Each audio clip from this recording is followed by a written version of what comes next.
So we're here again, another preview. This time it's a weekday game of football in the Premier League. Brentford v Arsenal at the Emirates Stadium. We're back at the Emirates Stadium. I just want to say before we carry on, now the FA and all that are coming out saying that Chelsea's goal should have been disallowed due to Enzo Fernandez being offside and interfering massively, greatly with play and making sure Mosquera cannot connect to the ball.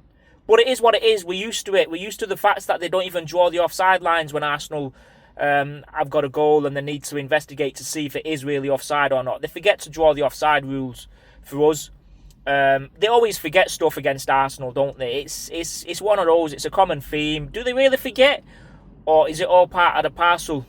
I think we both know what the answer is, but we're not going to dwell into it too much because, look, we don't want to make excuses. Even taking those 2 points away from us, we're still going to win the league, and that is that.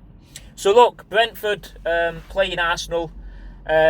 Obviously, they're not having the poorest of seasons, but they're not having the best of seasons either. But I just want to put it out there. At the minute, they are playing good. They've lost a few players. They lose players every season. They lost, like, Ivan Toney a few years ago. They lost Risa, David Raya, Norgard to Arsenal. And now, look, they're sitting in a comfortable 10th position. 19 points, 6 wins and 6 losses. It's the same wins that Brighton have up in 5th position. But they have lost a couple. They even won one more game than that game. They would have been sitting in 6th or 7th position. So, look, let's not take it with a pinch of salt. Let's not underestimate Brentford and the game of football they're going to offer to Arsenal. I do think it will be competitive even at the Emirates Stadium. We should see this game out, but these are the games where during Christmas, Arsenal, City, Liverpool and Chelsea will drop points, and some of the teams will be dropping points at games that you don't necessarily think they will be dropping the points. So games like this, Brentford at home, it's a must win. You've just got to, finish your dinner, get the 3 points and move on. Just tick them off as we go along until we get to the new year. So we're going to break it down as we normally do. So the Brentford team then that played at the weekend, and I believe they did win. They've got a very good keeper in Kelleher, which was obviously Liverpool's number 2. A lot better than Villa, who's currently Liverpool's number 2. Coyote, I think everyone knows who Coyote is with the long throws. So any throw-ins, we've got to be prepared to clear them. Because at the minute, we're conceding a lot of set-piece goals. We conceded one against Chelsea. I believe we conceded one against Sunderland. A long ball. Look, we're conceding too many goals just for our... on the basis of football generically, we're just conceding too many goals for our liking. Yes, 7 or whatever in all competitions, it's too many because we've conceded like 4 in the last 3 games. So that's what my point is.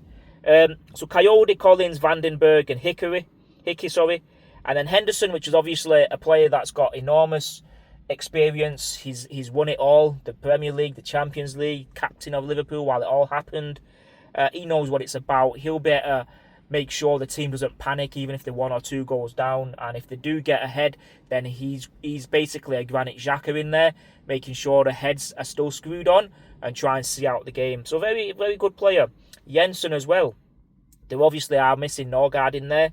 And then they've got Osara, Damsgaard, Schade and Thiago, who's obviously one of the leading goal scorers at the minute. So he will be a goal threat. We've got to make sure he doesn't score. I believe he scored 2 at the weekend again.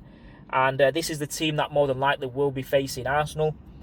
So it's not an all bad team. It is quite dangerous, especially if it's 0-0 and we're going into the 60th, 70th minute. One of those set pieces, it could hurt us. We've got to get the clean sheet no matter what on Wednesday night.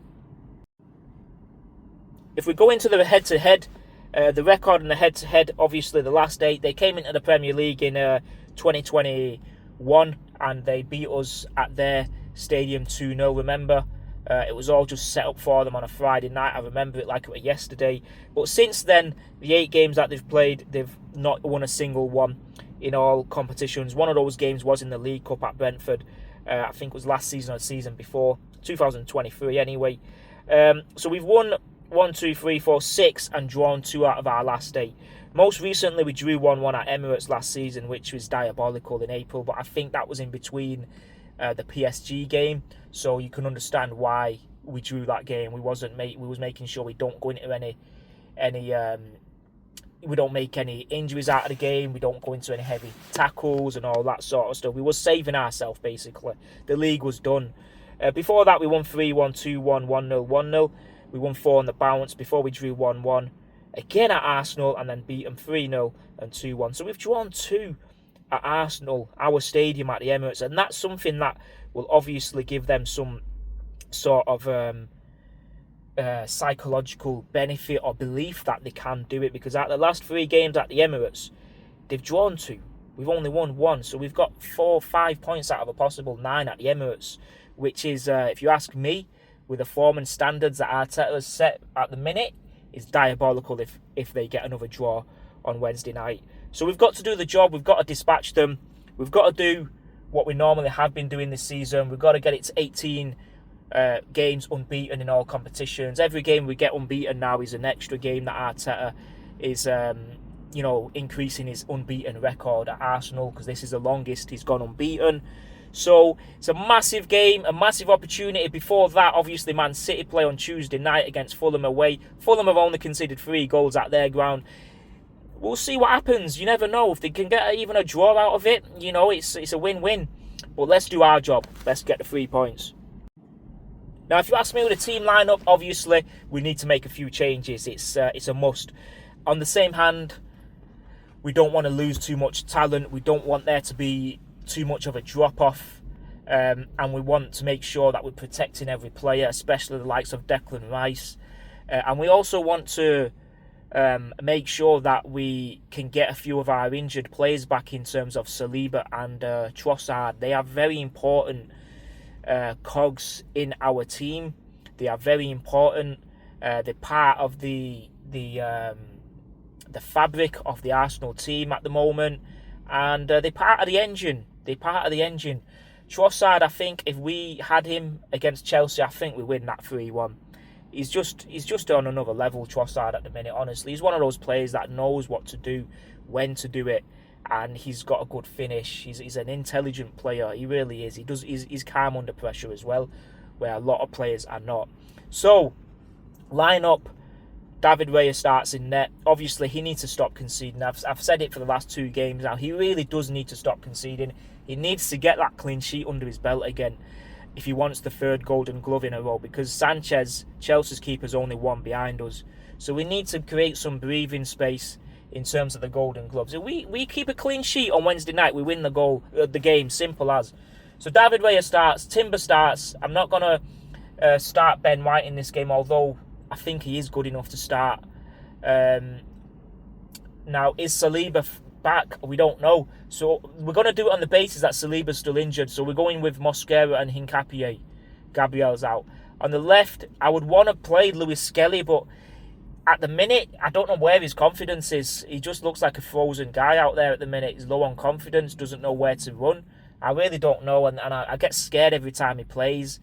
At the moment, he needs a game to get back under to play how he was against like Real Madrid and all the teams last season, even Atletico Madrid this season. But for me, Calafiori plays, even though we've got a massive game on Wednesday. The thing is, we've got a couple of players on 4 yellows, so if one of them get a yellow here against Brentford, they're missing for Villa, and that would be outrageous. So Timber starts for me. I'm going to just put Timber on, and hopefully we can bring him off at half-time. Timber, Mosquera, Hincapié, and Calafiori. I'm sorry, but if Skelly was on form, Skelly plays for me.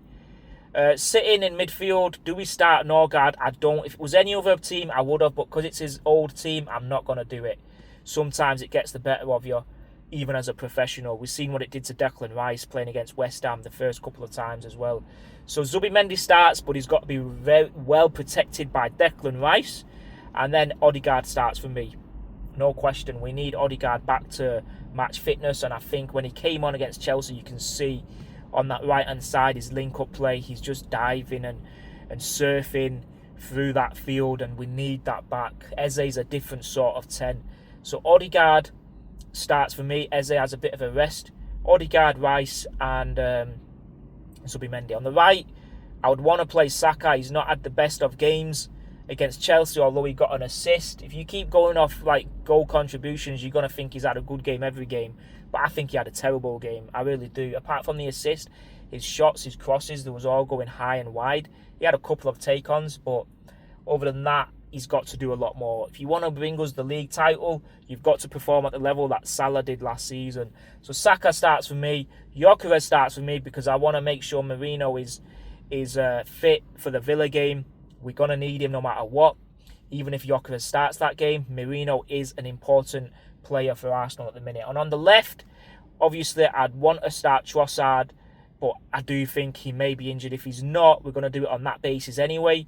It's either Madueke or Martinelli. We've got to give Madueke the game. Martinelli's been poor again. He's only been playing well when he comes off the bench. So that's the team for me. In terms of the result, I think we're gonna have to get a freak result, an absolute,